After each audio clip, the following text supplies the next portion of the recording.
aqui um pouquinho de conflito de ou não, né? A gente, na verdade, parou aqui, né, em conflito de agência, que é um dos principais pontos, né, do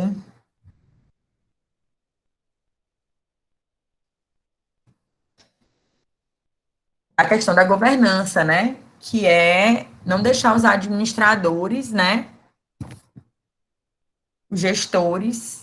A gente falou aqui que muitas vezes a gente tem alguns gestores da empresa que podem se beneficiar de alguns contratos que a empresa fecha, né? A gente falou aqui do Ike Batista, que fraudou balanços, né?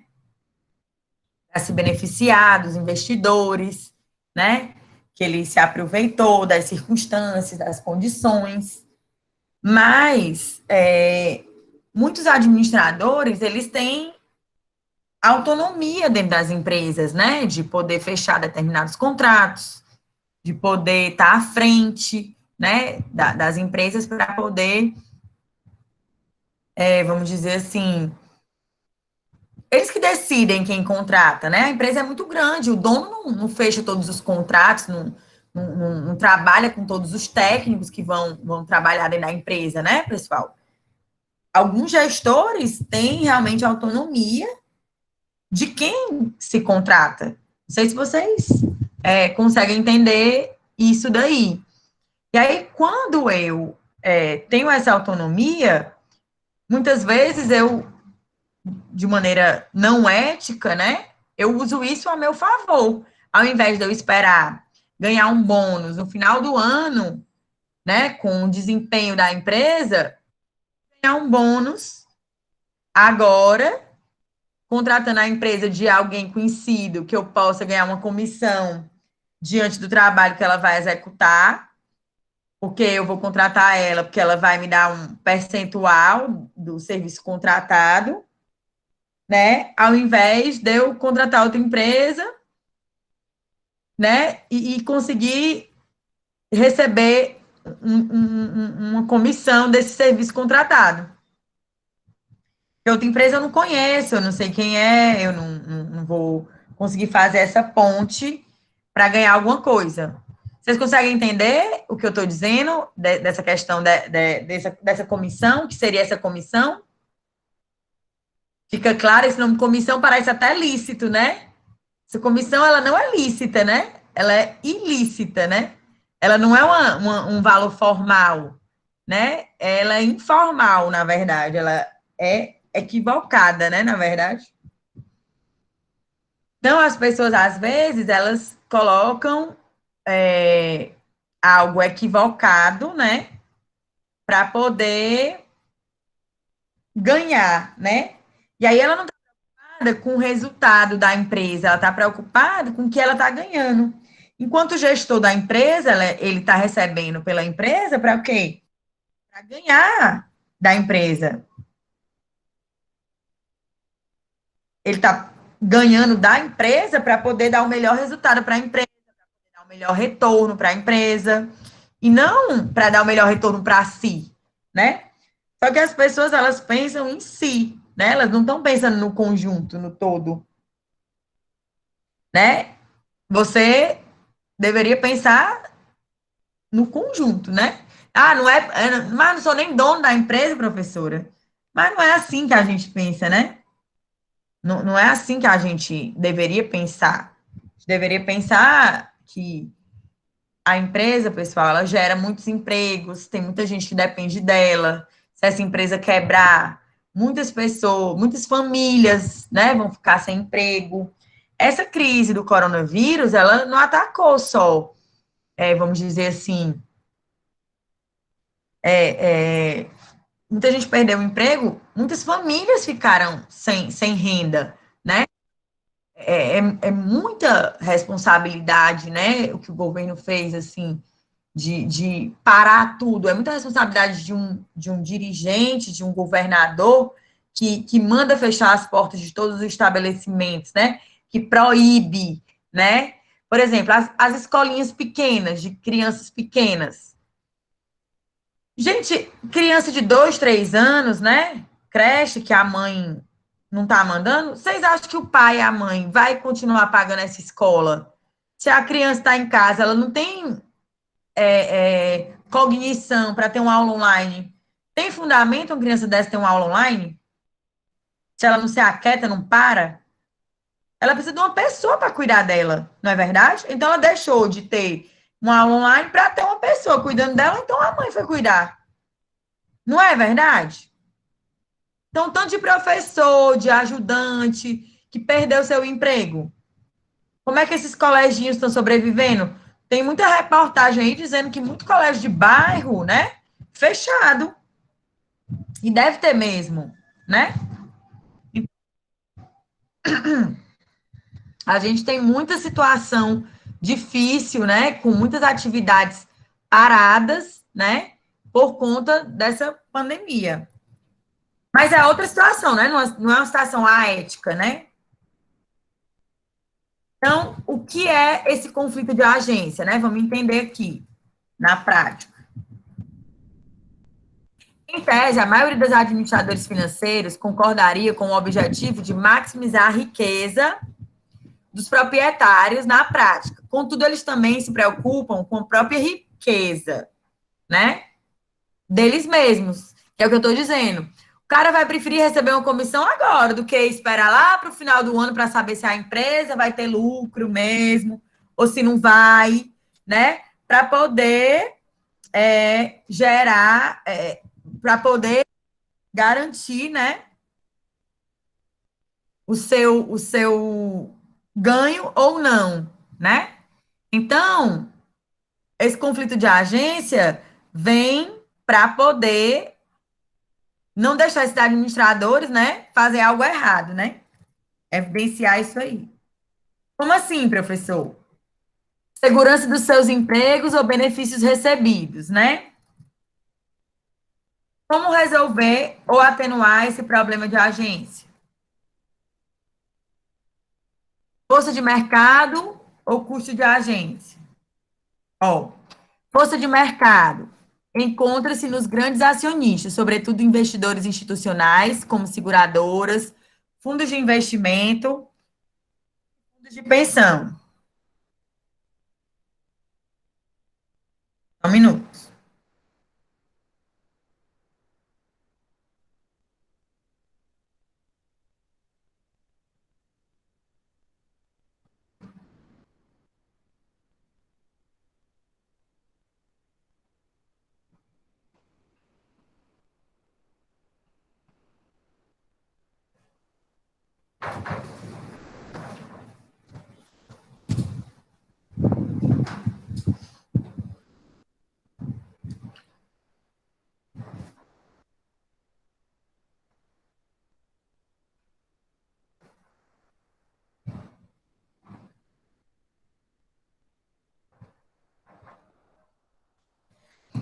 Então, assim, ó, esses detentores e fundos de pensão, esses detentores de grandes blocos do capital de uma empresa exercem pressão sobre a administração para que essa apresente o desempenho adequado, comunicando suas preocupações ao conselho de administração.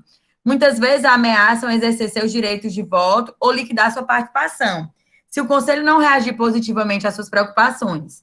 Então, existe um mercado para que esse mercado ele possa identificar que existe alguém fazendo algo que não está adequado e forçar que se tire alguém ou não, né?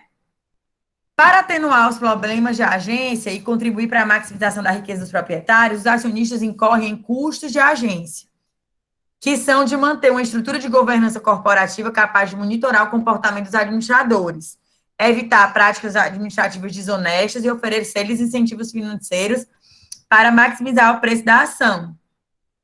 Então, na verdade, a gente vai incentivar o administrador a não ter um comportamento não ético, né? Remunerando bem esse gestor, né? Monitorando o comportamento dele, de certa maneira. Então, a empresa vai ter que ter uma estratégia, né? Para administrar esses conflitos, tá entendendo? Então, de qualquer maneira, né? A empresa vai ter que se responsabilizar pela conduta do seu administrador. E o mercado, gente, ele acaba visualizando isso. E é muito feio para uma pessoa. Olha, quando a gente tem uma empresa no mercado, na Bolsa de Valores, que as suas ações estão em alta, que as suas ações são valorizadas, que o seu desempenho aparece, esse gestor, ele é procurado pelas outras empresas, né?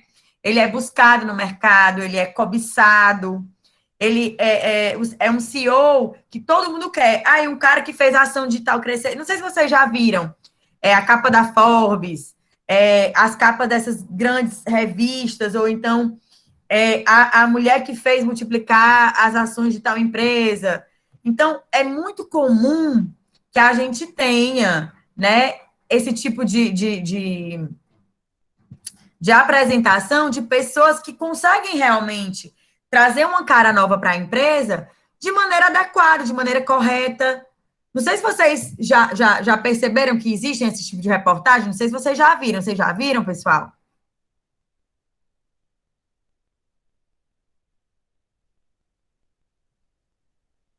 Não é de mentira. É de verdade. É o cara que dá um tom diferente à empresa, né? Traz um diferencial competitivo, né?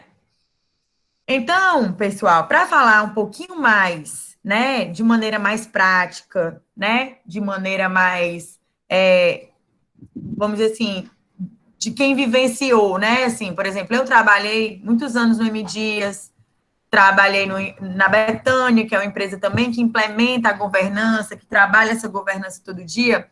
Eu vou trazer para vocês hoje uma colega de trabalho, né, que estudou comigo no mestrado, que trabalha em grandes empresas, trabalhou na Enel, né?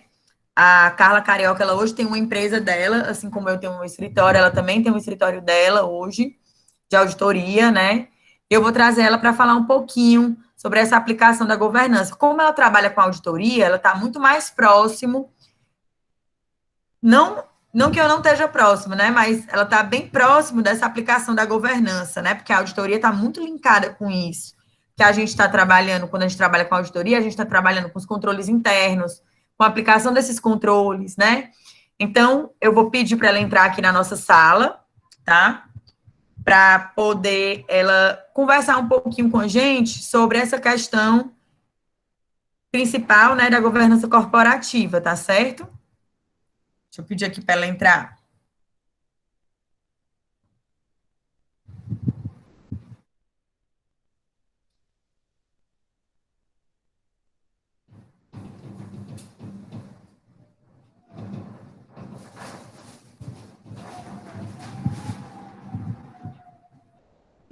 E aí a gente também compartilha divisões, né,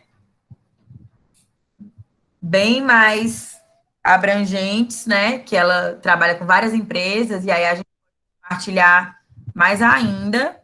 Vou parar aqui minha apresentação para que ela possa também trazer a dela.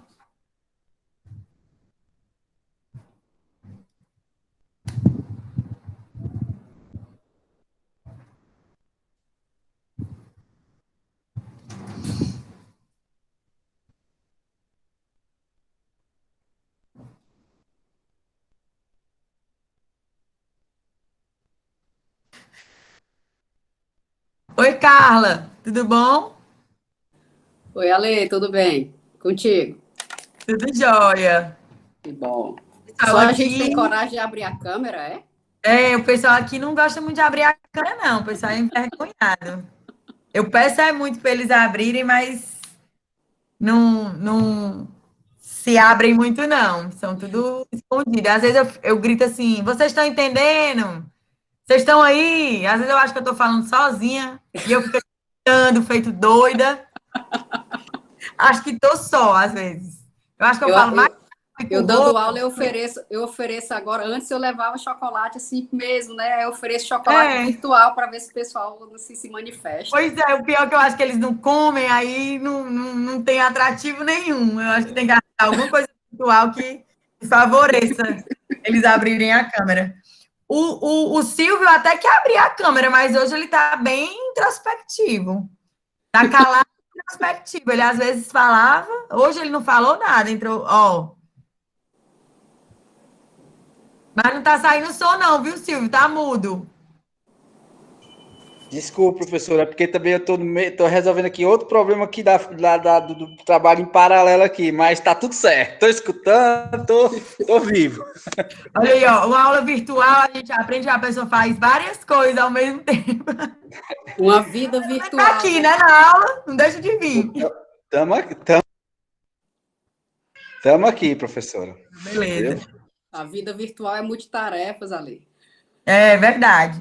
Mas, Carla, pessoal, a Carla, além de ser minha colega de estudo, né? É minha colega de trabalho, a gente compartilha vários trabalhos juntos, né? E eu queria, assim, dizer para vocês que é um prazer ter ela aqui, porque como a gente compartilha muita coisa do dia a dia, né? De trabalho, de vida pessoal mesmo, né? Porque a gente é colega de estudo, de vida. É muito bom quando a gente pode trazer ela para dentro da sala de aula e poder compartilhar vivências, né? E compartilhar com vocês experiências, tá, gente? Assim, para a gente agregar, né? A gente já comentou aqui um pouco sobre questão técnica de governança, ela vai trazer um pouco da visão dela, e aí a gente só tende a agregar, né? Multiplicar realmente o conhecimento. Como ela tem uma vasta experiência, como eu disse para eles, Carla, você já trabalhou em grandes empresas, né? Eu disse que você trabalhou na Enel, né? Você pode até se apresentar. Ainda Coelce na época. Pois é, na Coelce, né? E assim, era gestora... Professora, não se entregue não, professora. Da área de controladoria, e hoje tem uma empresa de auditoria, que eu até expliquei que uma empresa de auditoria está bem associada à governança, no sentido de que a gente trabalha justamente validando os controles internos, né? E a governança vem muito para fazer com que a empresa controle, valide esses controles, preste conta do que está acontecendo, né? Então, a base de tudo é o controle, né? Se eu não tenho controle, eu não posso estabelecer governança alguma, né? Então, tá bem alinhado nisso daí. Então, vou deixar você, né? Vou passar a palavra para você, né? Vou deixar aqui meu microfone desligado, mas para não dar interferência ou algo desse tipo. Mas aí a gente vai compartilhando aqui as experiências, viu? Tá ótimo. E nessa ventania que a gente está hoje aceitado também. Convite. Essa ventania que a gente está hoje, danada, né? Não é, menina? Eu tava dizendo, os meninos já botaram aqui. Essa ventar é bonita, é bacana, né? Mas, menino, eu acho que daqui a pouco a gente sai voando aqui, viu?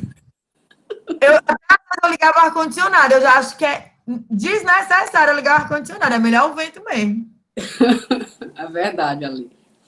Tu quer colocar o material, eu entro e deixo apresentando? Se quiser, eu posso colocar para ti. Fica melhor, porque tu perfeito. fica falando e eu fico passando, certo? Tá ótimo.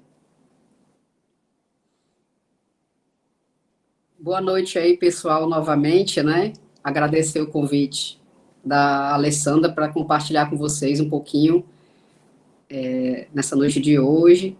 Espero aí realmente agregar, a gente trocar boas ideias, né? Ale, eles não abrem a câmera, não, mas o dedinho no teclado, ó, todo mundo aqui no chat dando boa noite, né? Pelo menos de alguma forma a gente se comunica. O que vale é isso, pessoal. A gente vive um momento de adaptação para todo mundo, né? O Silvio disse para eu não entregar a idade, mas Silvio, eu entrego só a minha, viu? Porque a Alessandra é muito mais nova do que eu.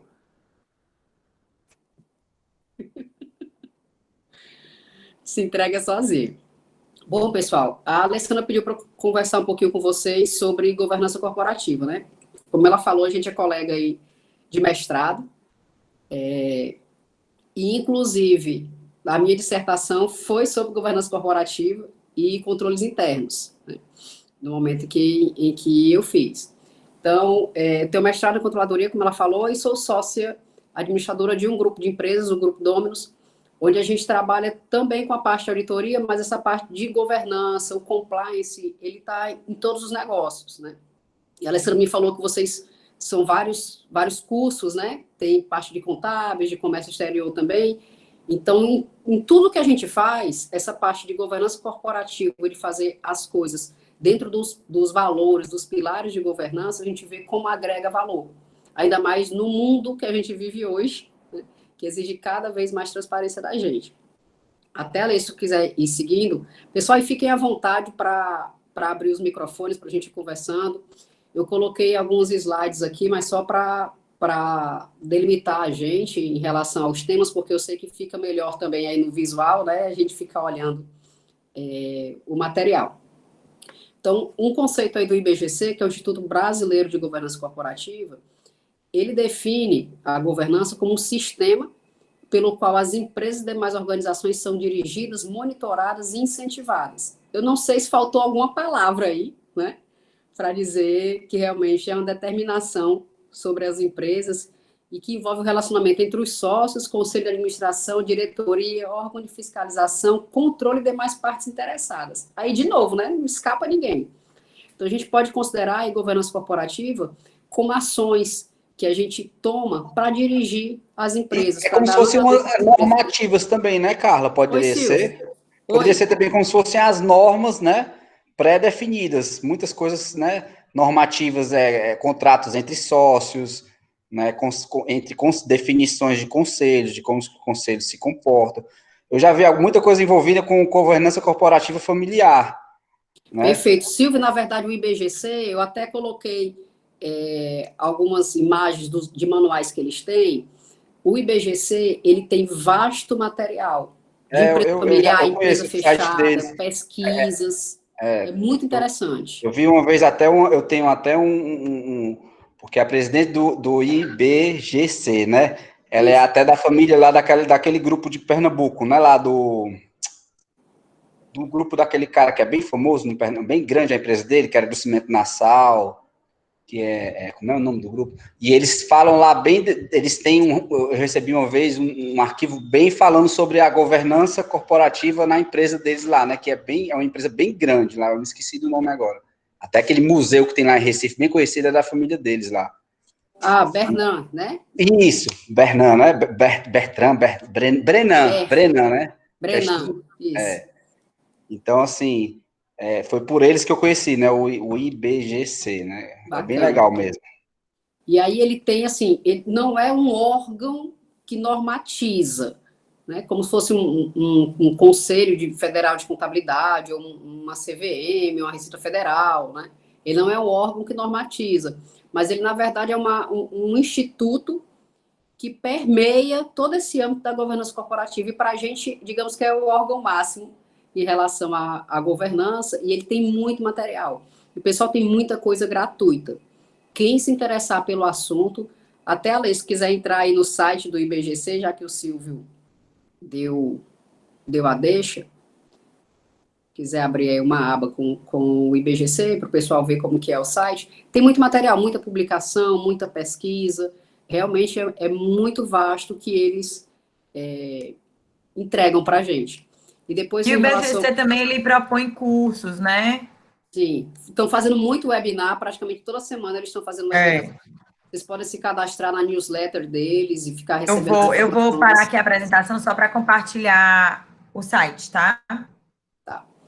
E aí, pessoal, vocês podem também seguir no Instagram deles, eles estão sempre fazendo webinars, principalmente nessa parte agora que a gente está de remoto, né? Que a gente está vivenciando aí. Acho que essa onda do webinar também aí chegou para ficar, né? Com certeza. O site deles, né? Essa parte onde tem conhecimento, que é a primeira aba, é onde tem toda essa parte de biblioteca deles, digamos, né? Que vão ter as informações, as produções. Você vai baixando, você vai ver muita informação que eles têm aí, ó. Inclusive sobre startups, né? Muitas publicações. Então, todo esse bloco aí que está no meio que a Lei está mostrando são publicações deles, tá? Então, é muito interessante. O código que eu estava comentando também. Então, é bem bacana. Quem se interessar, gratuito. Tem vídeos, ó. É gratuito e muita informação e referência para a gente. Eu compartilhei, professor, no grupo do WhatsApp aí, tá indo aí esse arquivo dessa apresentação do grupo Brenan que eu recebi. É bem legal também, falando sobre... Ótimo. Bacana, Silvio.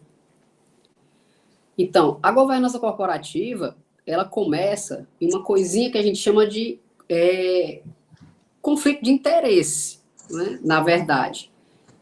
Por quê? Você imagina o seguinte, quando a gente tem as empresas começando a crescer, a gente vai tendo uma separação entre quem é o proprietário da empresa e quem exerce o poder de fato na empresa. Até, Ale, se quiser colocar o próximo. Estou colocando, só. Perfeito. Então, ela nasce basicamente nesse conflito de interesse entre os acionistas e os gestores também. Tá? Então, no bloco de acionistas, a gente tem um conflito entre acionista majoritário e minoritário, e também entre os proprietários da empresa e os gestores. Por quê? É o que a gente chama do poder de direito e o poder exercido, que é o famoso conflito de agência. Esse nome, sempre que vocês ouvirem esse nome, conflito de agência, a gente está falando de governança corporativa. Então, onde é que começa esse conflito? As empresas vão crescendo, a gente vê, se a gente for imaginar aí, de 20 anos para cá, a gente já vê um tremendo crescimento. Se a gente for imaginar até aqui no Ceará, nos últimos 5 anos, o que a gente teve de abertura de capital, né? A gente teve aí já várias empresas, a gente teve a Pivida, teve a Arco, tem aí a Pagamentos preparando o IPO dela aí também, então tem muita abertura de capital que aconteceu. E aí, quando essa empresa ela vai ganhando esse tamanho, essa amplitude... Só para orientar, Carla, a abertura de capital está lá na Bolsa de Valores, né? É um processo que, às vezes, a empresa ainda ela é um SA de capital fechado e que ela vai passar a ter capital aberto para negociar as ações na Bolsa. E que isso também aumentou muito, né? As pessoas começando a investir, tendo mais interesse, né, nessa parte da Bolsa de Valores. Exatamente, mudou muito a mentalidade do brasileiro, né? Que a gente não tinha muito isso. Verdade. E aí você imagina que a empresa vai crescendo e o dono, o fundador da empresa, ele não consegue mais estar ali no dia a dia, tocando o negócio. E aí ele tem que transferir o poder que ele tem de direito para alguém exercer o poder gerenciando a empresa no dia a dia. E aí, pessoal, já que você está todo mundo com o microfone aberto aí, todo mundo falando, né? Está tendo inclusive um conflito aí de áudio, todo mundo falando ao mesmo tempo. O que é que vocês acham que pode ter de problema nisso? O proprietário da empresa transfere para um gestor para ele exercer o poder que o proprietário tem de direito, ele entrega para outro exercer. Vocês acham que pode ter algum conflito nisso aí? Um de cada vez, por favor. O Vitor está falando aqui que vai ter conflito de interesse. Qual é o interesse, Vitor? Vamos pensar um pouquinho aí. Quais seriam os interesses? Por que tem conflito? Qual o interesse que é diferente do proprietário e desse gestor, por exemplo? O que é que eles podem ter de interesse conflitante? Desiguais.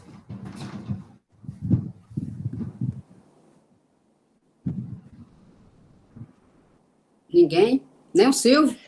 Já peguei você, viu, Silvio? Não, professor, vou deixar as outras pessoas falarem, professor, porque também senão vai ser só eu que falo. Ó, Vinícius, quando eu falar o seu nome, o Vinícius abriu o microfone. Pronto. Então, eu acho que normalmente quando é escolhido um gestor que não é o dono, né, o que criou, normalmente o gestor ele vai ver mais o lucro da empresa, algo mais nesse sentido.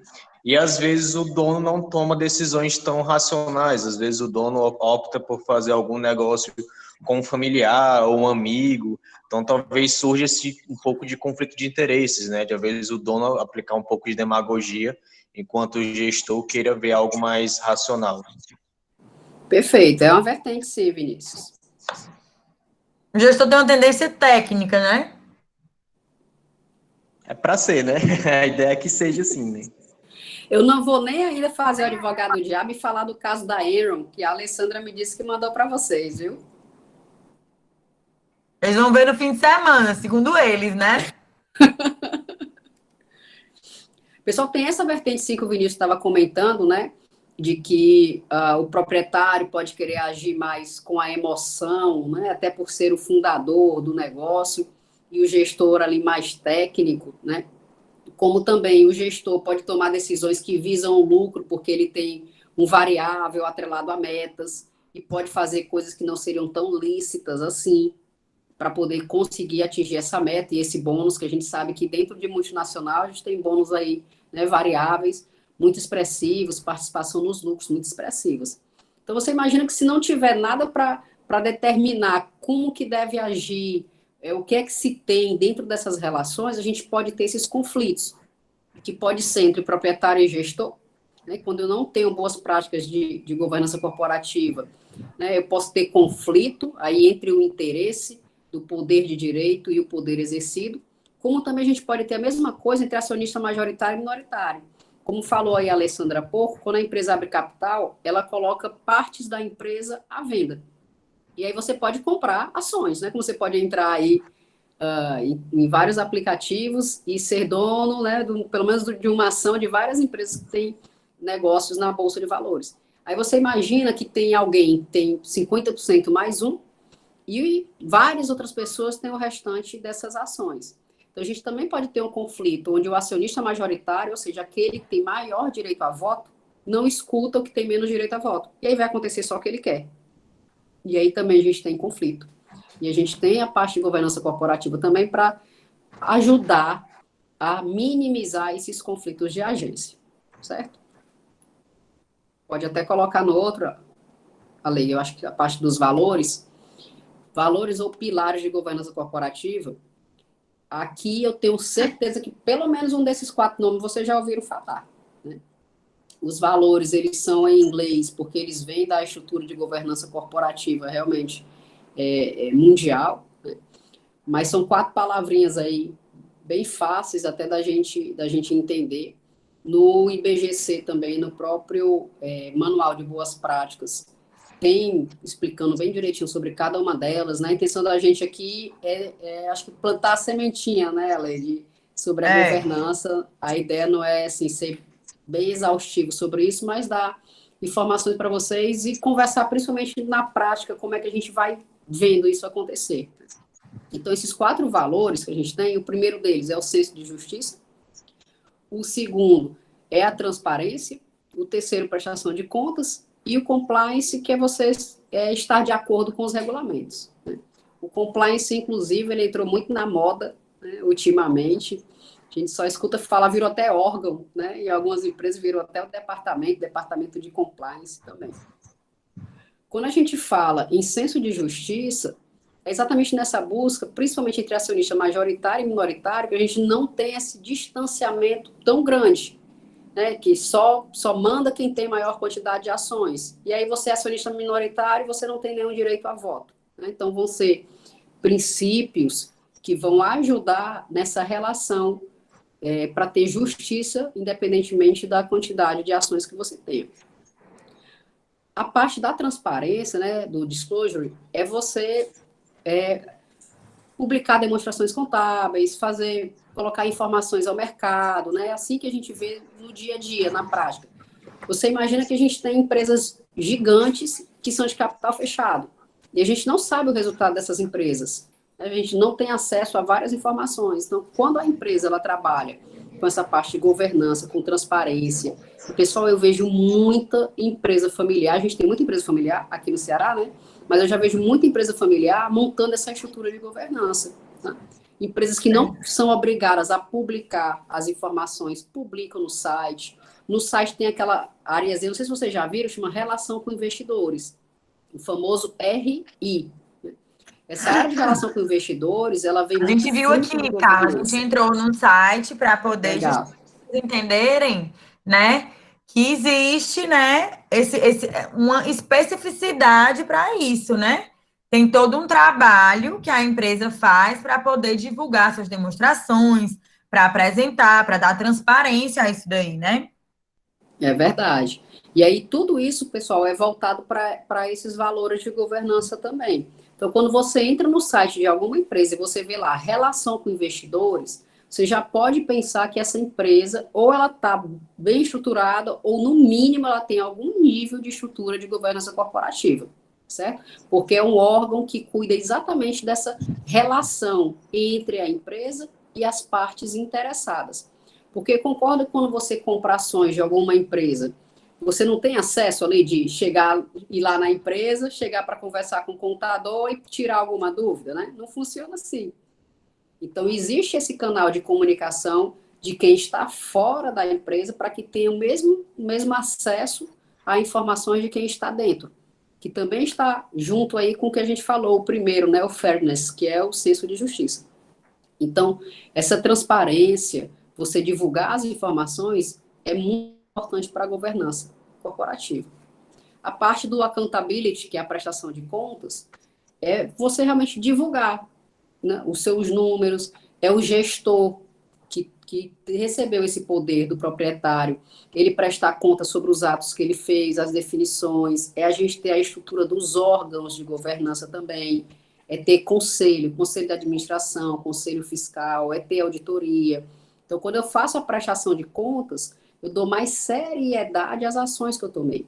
Porque a gente sabe que todas as decisões que a gente vai tomando vão tendo efeito em números dentro da empresa, e esses números, no final, vão para a contabilidade, né? Que realmente é a área fim.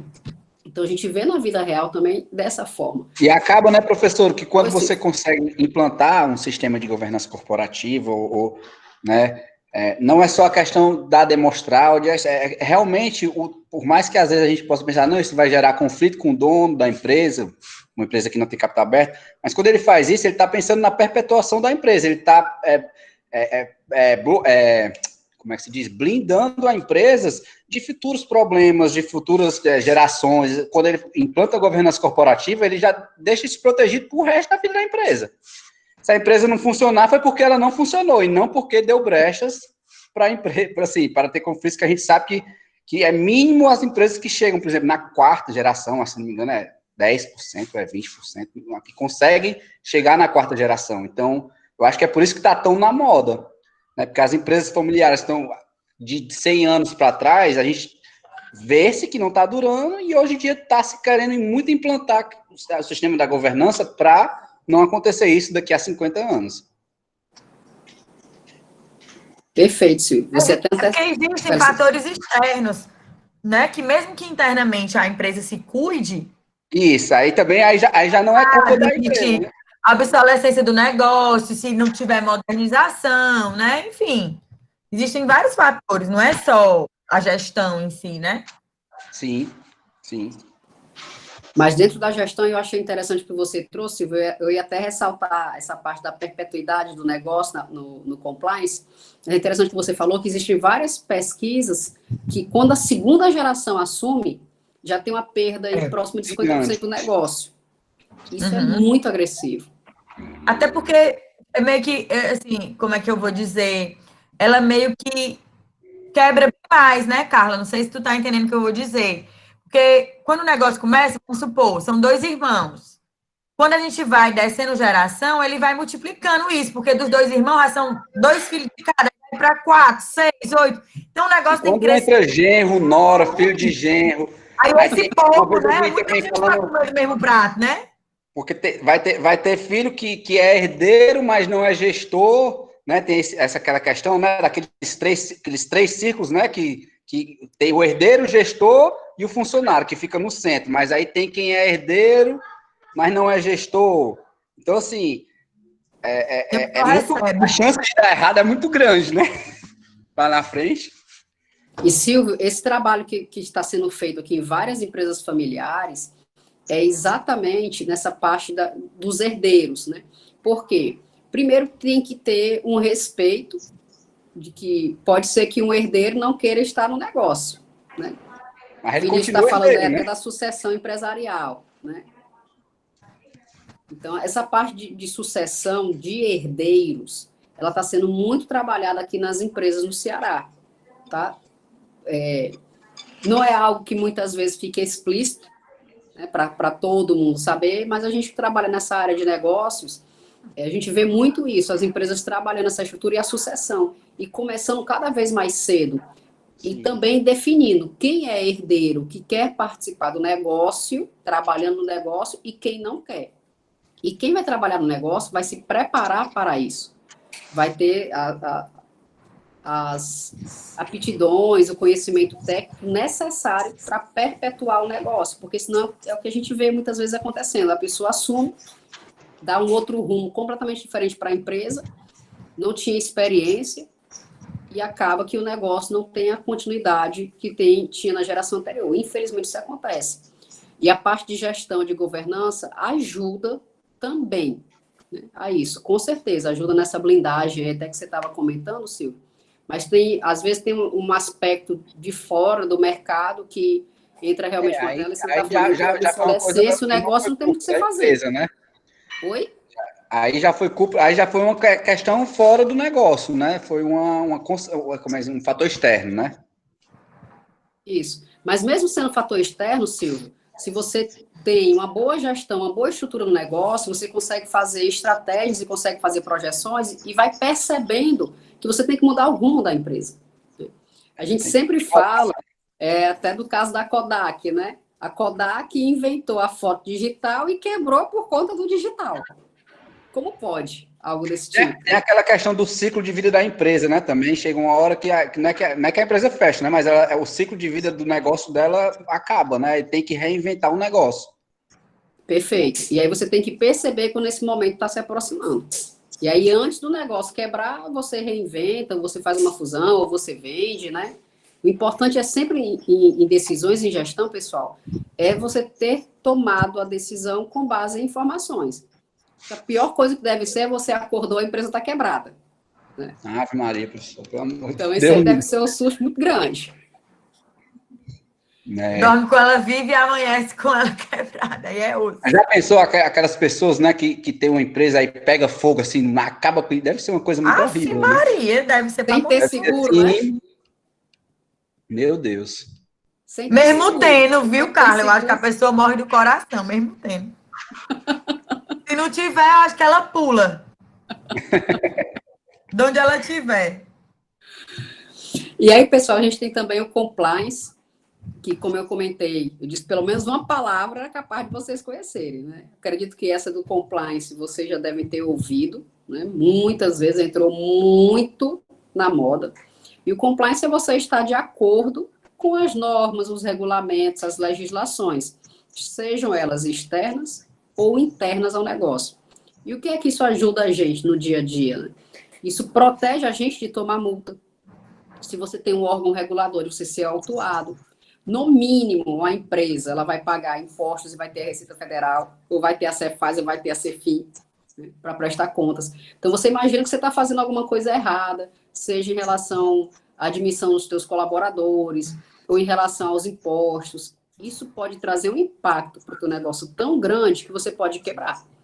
Ou porque você está pagando mais imposto que deveria, e teu negócio não sustenta, ou porque você vai tomar um auto de infração tão alto que você não vai ter recurso financeiro para pagar. E se a gente lembrar também, a gente teve alguns desastres ambientais, né, muito fortes.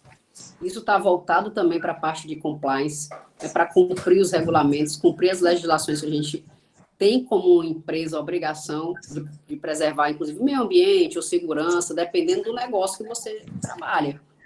Então, tudo isso está voltado nesse bloco de compliance, da gente estar atento às legislações e às normas que, como empresa, nós temos que cumprir. Você vai montar uma empresa, um negócio, o mínimo que você tem que saber é isso, né? O que é que eu tenho que fazer? Como que eu tenho que trabalhar? Tem algum Quais são as regras, específico? Né? As regras do jogo, exatamente, Ali. Então, o que é que eu tenho que fazer? Quais são os requisitos? Porque se você simplesmente só abrir um negócio, vai tomar susto atrás de susto. E aí o infarto que falou a lei aí é quase garantido. Tá? Tudo bem aí, pessoal, nos valores? Já tinha ouvido falar de algum dos quatro? Um de cada vez, por favor, tá dando conflito aí, tá dando microfonia. Ô, povo para falar. Eu acho que eles dormiram.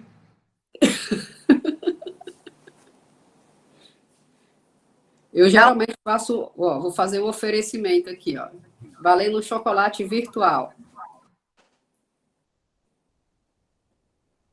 Isso mesmo aí, John, está em conformidade com as normas, perfeito. Ofereci, nem um chocolate virtual. Hã? Como é? Nem um chocolate virtual aí adiantou, não. Adiantou nada. No caso Enron aí, que a Alessandra mandou para vocês, alguém viu alguma coisa? Alguém já ouviu falar algo dessa empresa? Porque é que sempre que a gente fala de governança, fala de fraude, fala de gestão, no mau exemplo, né? Sempre surge a Enron, né? Alguém já ouviu falar, quer compartilhar o que viu? Viu rapidinho um vídeo que a Alessandra mandou? A Alexandre nunca ouviu.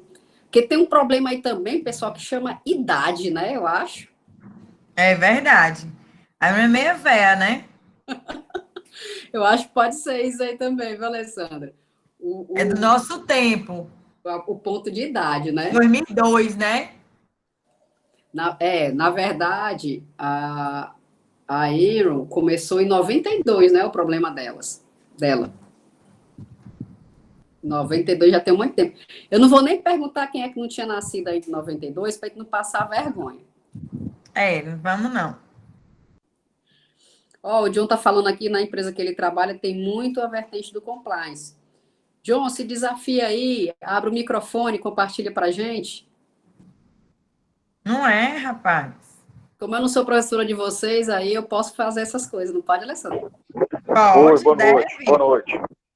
Oi, John, boa noite, Oi, obrigado. boa noite. A questão do compliance aí, da conformidade, né? Eu sou bancário e na Caixa a gente sempre trabalha isso, né? Sempre de acordo com as normas do Banco Central, né? E de outros órgãos, né? Então a gente sempre tem que estar atento a isso, né? Para não causar nenhum prejuízo para terceiro, né? Perfeito, e nem John. empresa. É muito regulado, né? Banco Isso. aí é muito regulado, o Banco Central, tudo tem normativo. Eu imagino Exatamente. que agora com a LGPD, então, né? A Lei vai Geral de ficar bem Proteção de mais, Dados né? deve estar aí bem agressivo, né? Exatamente. Bacana, John. E outra, Banco além do muito banco, regulado. da questão do Banco Central, né, Carla? Ele tem o Banco Central, tem. Agora me fugiu também. Tem todo um regramento, né? Porque. COSIF. Exatamente. COSIF, controles internos, CVM, tudo gira em torno do banco, né? Porque tá tudo vinculado às operações, né? De qualquer maneira. É verdade. Verdade. A Enron, pessoal, ela já foi a maior empresa, uma das maiores empresas dos Estados Unidos, a maior empresa de energia que se tinha. Tá? E aí, como a Alessandra falou, começou em 92, né? Todo o problema da fraude dela. Eu não vou falar muito, vou deixar já que vocês vão ver só no final de semana, vou só dar umas dicas sobre isso. Só um briefing. Só um briefing. Em 2002 foi o grande... Para deixar o gostinho. O grande boom, né? Que aí eu imagino que já estavam todos nascidos, né? Não é possível que em 2002 não estava... 92 pode ser, mas em 2002 eu acho que já estava todo mundo aqui nascido. Eu tinha poucos anos, mas eu me lembro ali.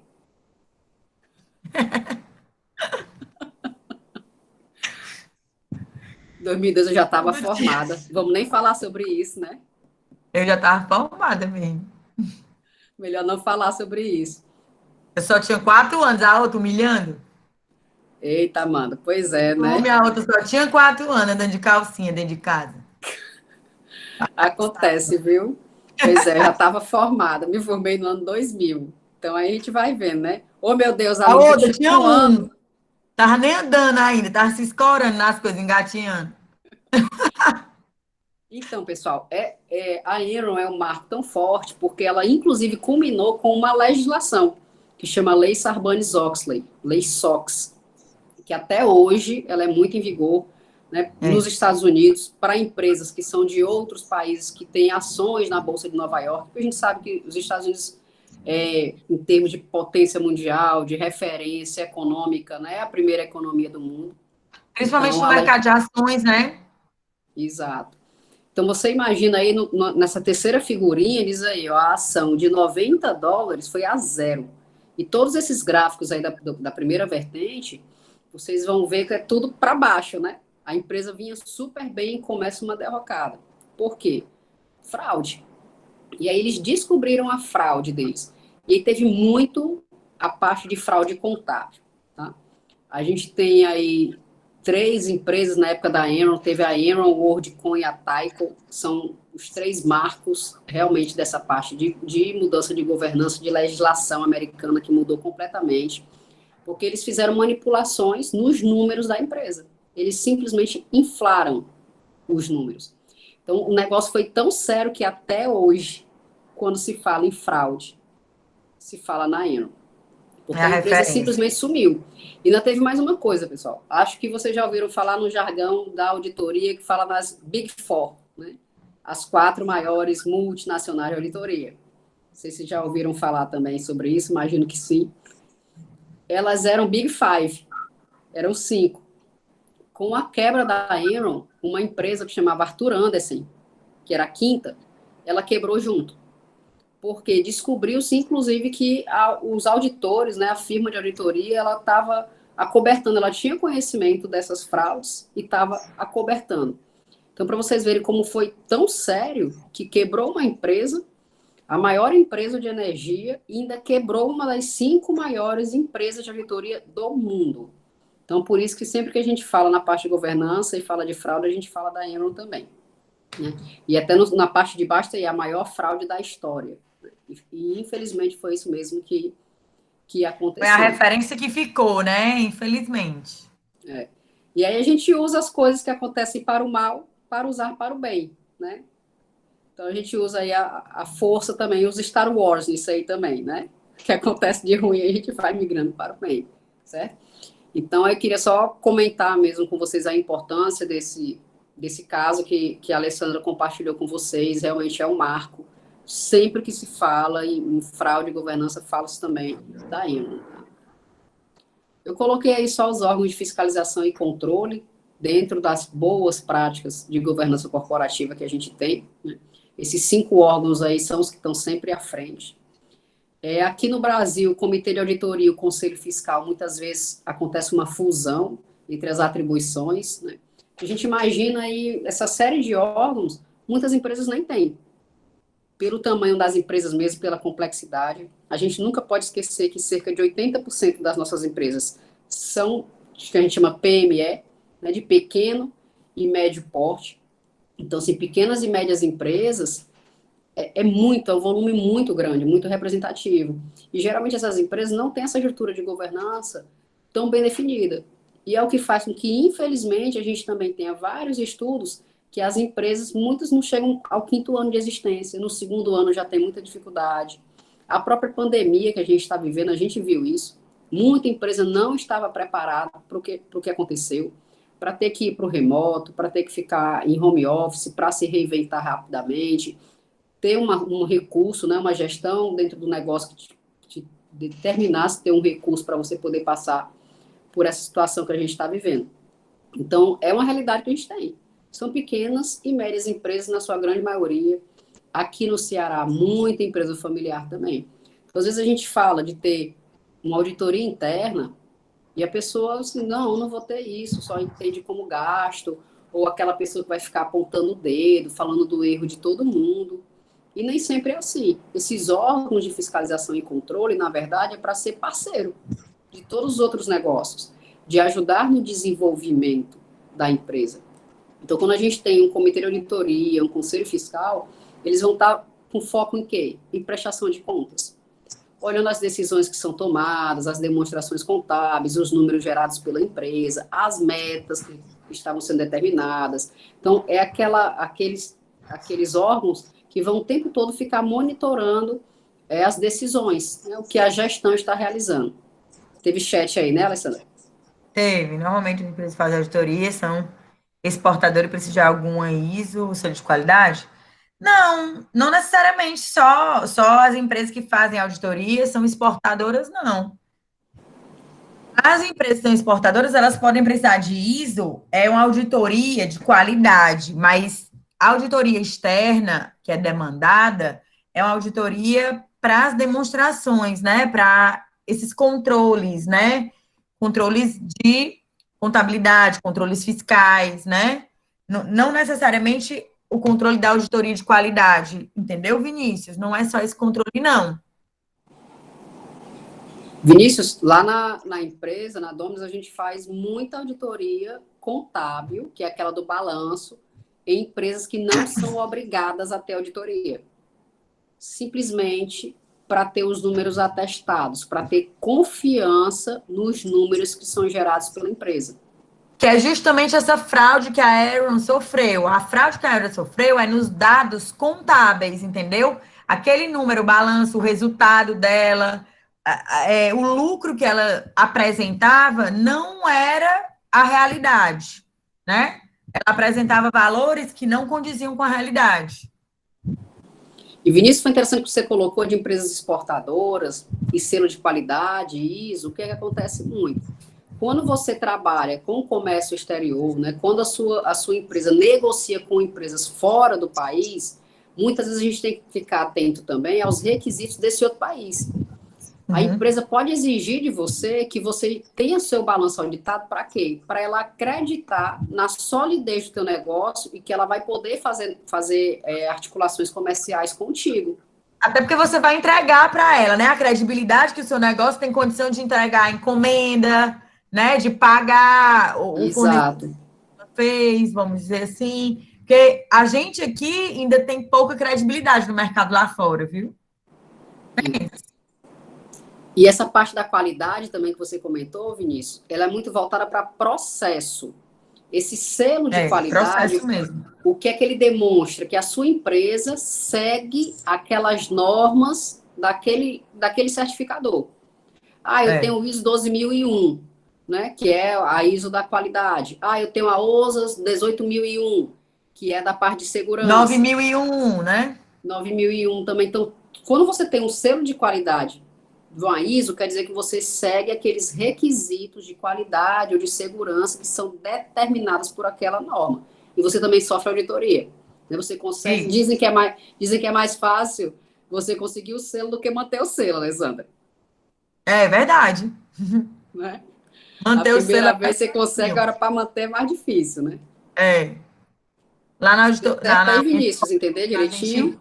Tem essas auditorias para dizer que a gente mantém os processos, entendeu? Não, tranquilo. Eu comentei porque antes de eu trabalhar na questão de mercado financeiro, eu trabalhava numa empresa que ela exportava máquinas. E lá eles tinham a ISO 9001 também, se eu não estou enganado. Então eles tinham tanto auditorias internas quanto auditorias externas, né? E eram bem chatas até, digamos assim. Bem chatas mesmo. Que isso, Vinícius? Eu já ia dizer, Vinícius, então era muito divertida a sua vida. Não, bem chata, tudo gerava não conformidade. A Carla é uma auditora, viu, Vinícius? O eletricista, por exemplo, tinha que saber a missão, a visão da empresa, se a logo se algum documento tivesse com a logo a auditoria da Carla é outra. Essa é uma auditoria de qualidade, não contábil, nesse caso. É verdade. Isso, assim, a gente faz muita auditoria operacional, que aí, por exemplo, para validar o processo financeiro, descobrir fraude, a gente tem muito essa parte de auditoria de fraude também, sabe? Mas essa da qualidade, às vezes eu escuto muito isso que você está falando, a gente só tem que decorar, até o porteiro tem que decorar. Mas para você saber se toda a empresa tem aquilo enraizado, se está na cultura da empresa. Já que eu estou atestando a qualidade, né, tem que estar enraizado. Isso. E aí, pessoal, auditoria independente também, que a gente já falou bastante, né, que essa da demonstração contábil, do balanço, auditoria interna, que é essa também que a gente já falou, da parte dos processos, e o compliance é esse órgão, né, normatizador, digamos assim, de toda a estrutura da empresa. Acho que se alguém não tiver nenhum comentário, a gente já falou aí dos órgãos também.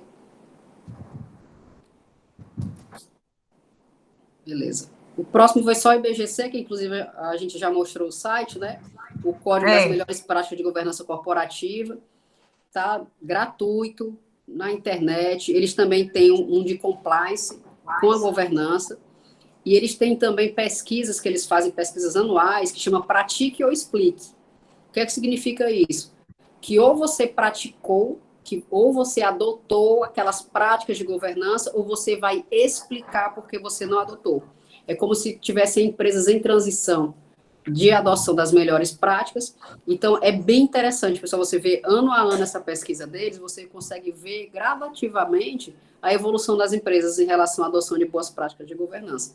Esses materiais todos estão lá no site do IBGC. Só deixei aí como referência para vocês também irem pesquisar. No final de semana é a lei que eles vão pesquisar isso tudo. Isso é isso que é, né? Acho que ficou muita coisa. Mas podia começar logo amanhã, né? Ou mais tarde. Não é? Já que não estão comendo caranguejo mesmo hoje, ó. Cancelou o caranguejo hoje, cancela o happy hour de amanhã. Besteira. A Bovespa, pessoal, é a Bolsa de Valores da gente, que a Alessandra já comentou. Os níveis que eu falei, Ah, comentei com eles desses níveis. pronto, então perfeito. São os níveis que a gente tem.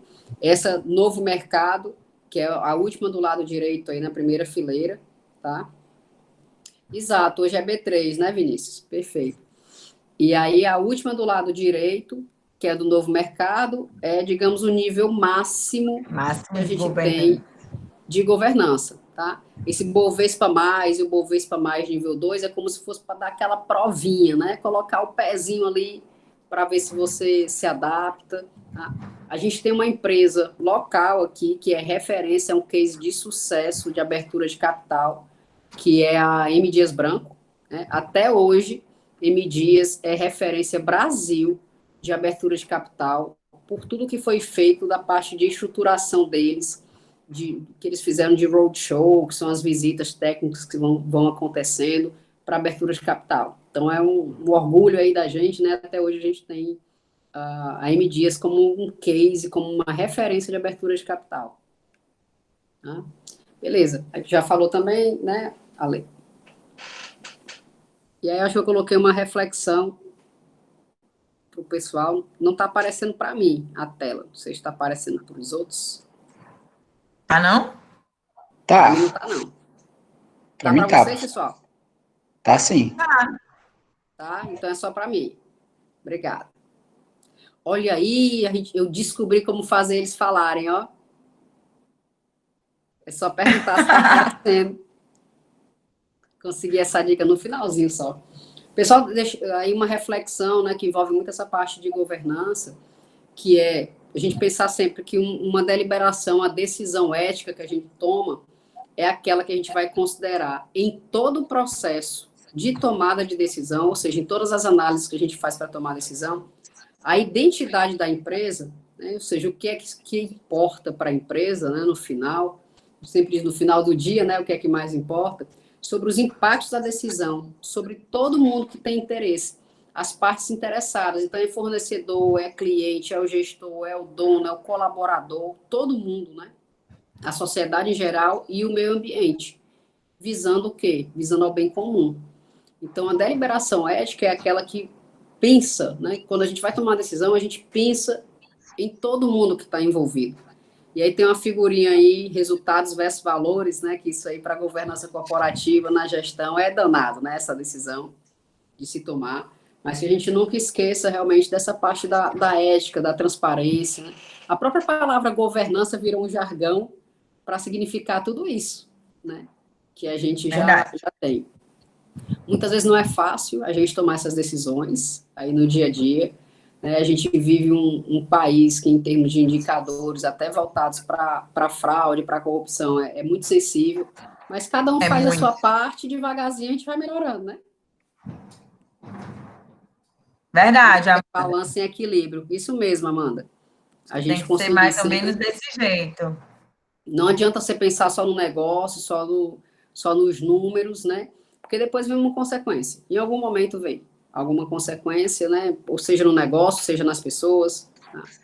Então, é só uma reflexão que eu deixo aí para vocês também, que envolve essa parte de governança. Carla, vou compartilhar essa tua apresentação com os meninos, tá? Tá bom. Pode compartilhar.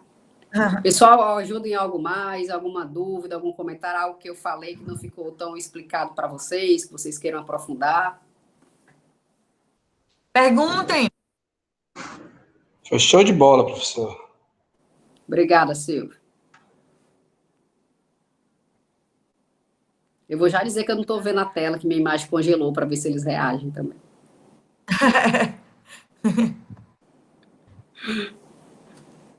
O meu Tudo chocolate show. virtual adiantou com teus alunos, não, viu, Alessandra?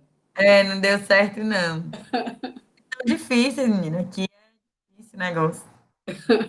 Carla, queria te agradecer. Foi joia, viu? A participação. Só agregou, tá?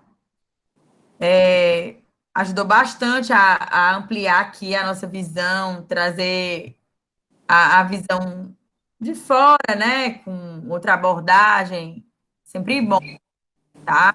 Te agradeço demais. Eu agradeço o convite também, Ale. Sempre que precisar, só me avisar aí que sempre bom a gente A gente vai compartilhar. usar. A gente vai usar. Viu? Sempre bom, pessoal. Isso daí para vocês que estão começando também na carreira aí profissional.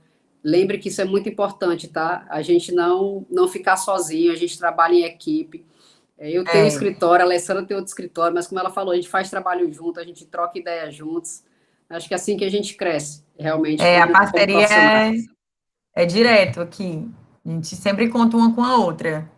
Tá na dúvida, a gente liga. Como é que faz isso? Eu não sei, nunca fiz, não sei o quê.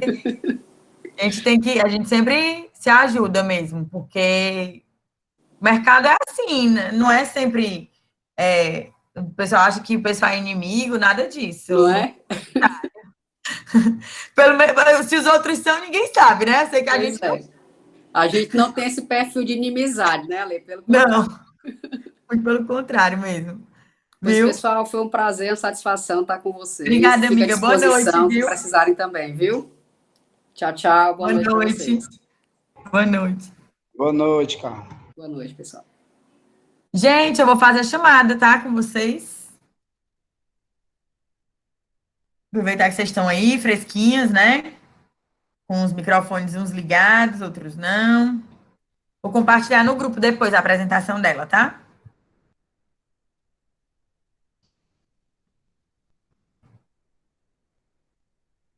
Bora lá. Alexandre. Alexandre tá aí? O Alexandre? Aline, eu vi que tá. Presente. Amanda tá aí? Deise tá aí? Deise? Felipe Pedroda? Guilherme?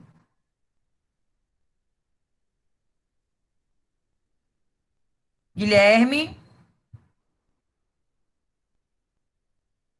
Eloena? Eloenai? Ítalo de Lima?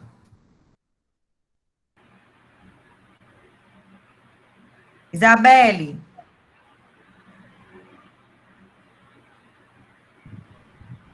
Isabelle? Isadora? Aqui, professora.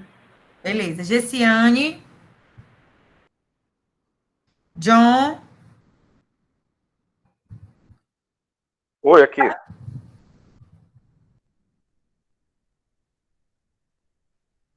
A Carla tá aqui? Caio? Tô aqui, tô aqui. Laís?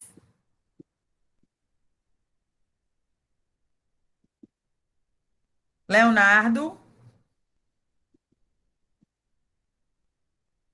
Leonardo Nogueira?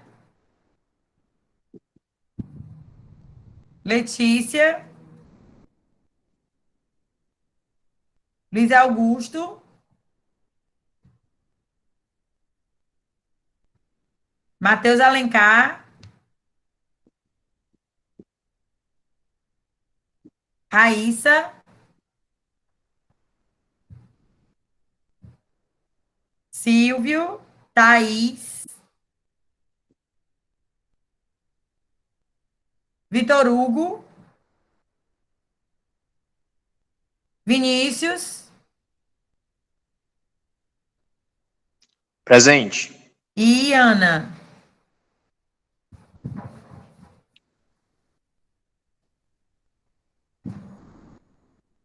Vinícius, beleza. Gente, boa noite. Eu vou colocar as aulas lá, tá? Obrigada. Acho que a aula foi show. Obrigada a vocês. Boa noite, viu? E bom fim de semana. E olhem lá o caso da Aaron, é bem interessante, viu? Beijo. Valeu, professora, boa noite. Valeu, gente. Boa noite.